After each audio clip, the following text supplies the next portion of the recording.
Hello and good afternoon. My name is Matthew Monsen. I'm here at Santa Monica Pier to wish everybody a happy spring and share some spring poetry. Spring's coming, spring is near. Spring's coming, haven't you heard? Look at the flowers and breathe in the air. Spring's coming, so they say. Why not just look around you and give it a wear? Morning's dewdrops gently drying on a rose's petal, entering the afternoon in the sun in all its splendor, gently unfolding into delicate curves of joy and colors beyond the imagination of a painter's palette. Yes, spring is coming, spring is near. Blink of an eye, it's already here. Today's the first day of spring. It's a really special day. I'm going to share one last poem here with you. This one's about Maya, the Roman goddess of fertility. Yea to the advances of spring as May's leaves and buds sprout. Ode to Maya, reddest of Pleiades, mother of Mercury, daughter to Atlas, and deity of growth. May you bring the increase. And to the Romans and their annual march through the grottos of the Aegina, and to the snow of the hawthorn at the Abbey, and that great Glastonbury thorn with its shedding of petals, snowy whites, pastel pinks, and crimson, so crisp. Yea to this, the emerald month. O Maya, change not, nary a cloud. Yes, it is that we shall celebrate as we sing and dance and gather around the maypole.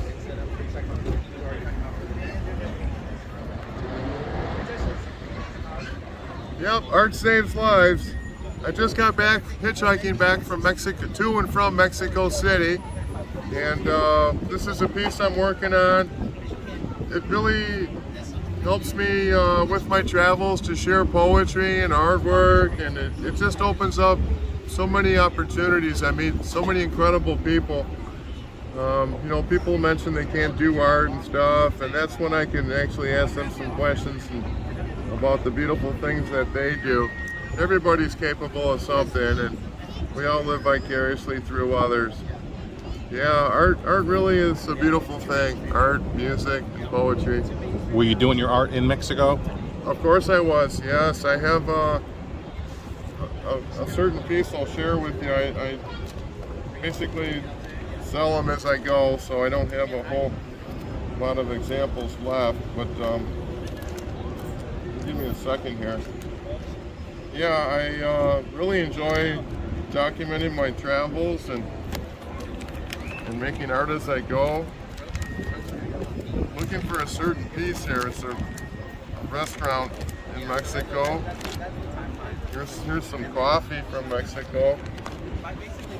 That one's not done yet. Oh jeez, this always seems to happen. I can't find the... Here it is. Now this is a birria restaurant on Avenida Juarez in Guadalajara. I would sit on the bench right in front of the restaurant and do my sketch, and people would always look and approach. Not everybody, but I'd hand them a flyer and send them in. After about the third or fourth person, they called me in. Bueno, siéntate. Invited me for a bowl of birria. And the sketch isn't done, but there's the story. So, yeah, there's different themes, just whatever comes to mind, Sometimes I'll even do collages with like a Life magazine or something. This was from Vista. Yep, art saves lives.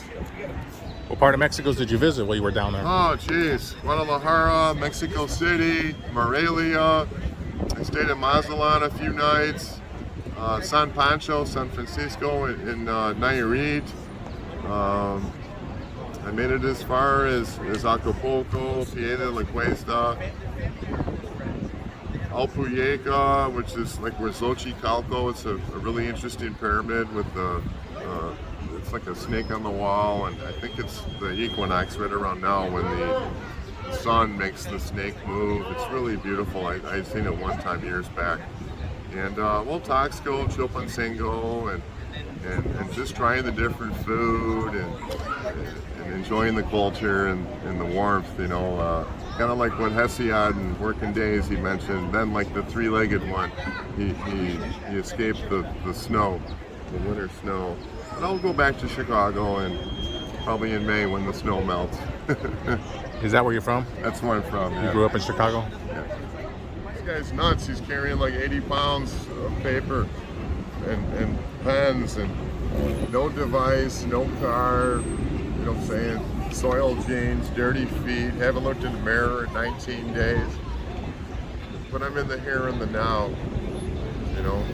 Just this is it. It's so beautiful. All the families, the baby strollers, the dogs, the laughing palm trees, the current, the spring tides. It's just, life is so marvelous, you know? Of course, I'm sober now, so.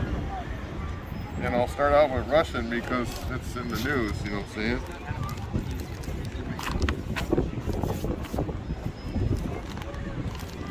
Here's Russian, here's French.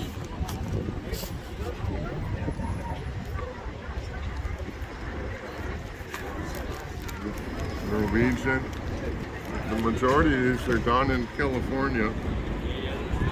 And they're just rough copies. I don't speak all the language. But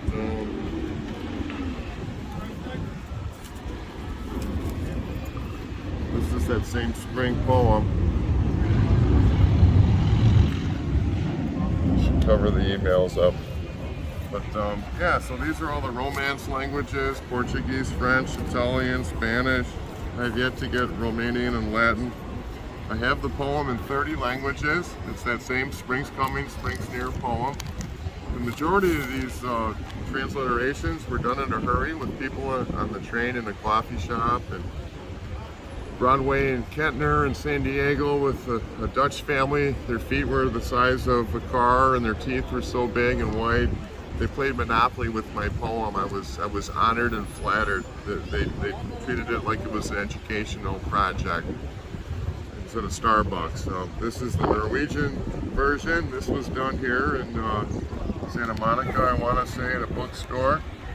Or this could have been on El Tejon at a Petrol. That's what it was. A very, very nice lady at a bus. Here's the Dutch version. That's been done a few times. This is an interesting one. My plan is to put this in 50 languages, including sign language, Latin, Sanskrit, Greek, and other ones I'm having some difficulty finding. It's a hobby, so this is spontaneous. I could easily go to a university or do something on the computer, but it's more about humanity and about collaborating with actual people and pen and paper and coffee and that sort of thing, you know. So this was on an Amtrak train, and Boris was from Kiev. He did the Russian version, and one of his co-workers, Ken, the lead service attendant, took care of the Polish version. Meanwhile, and this is just a kind of a loose copy, but there was Pete and his crew of 30 Amish, and they assisted me in the very last hour. It took me 2 days to convince them. They're very a closed community, and with all due respect, they saw the other translations, and I guess they felt the need to include Pennsylvania Dutch. It was really an honor. And I do have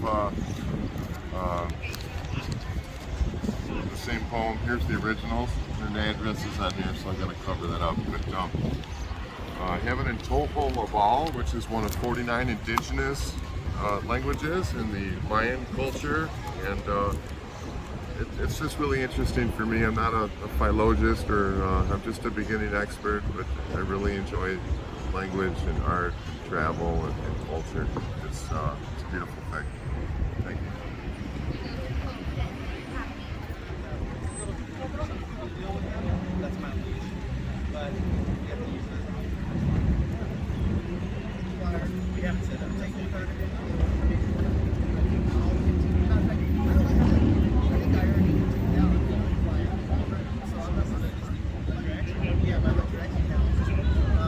And how long have you been doing the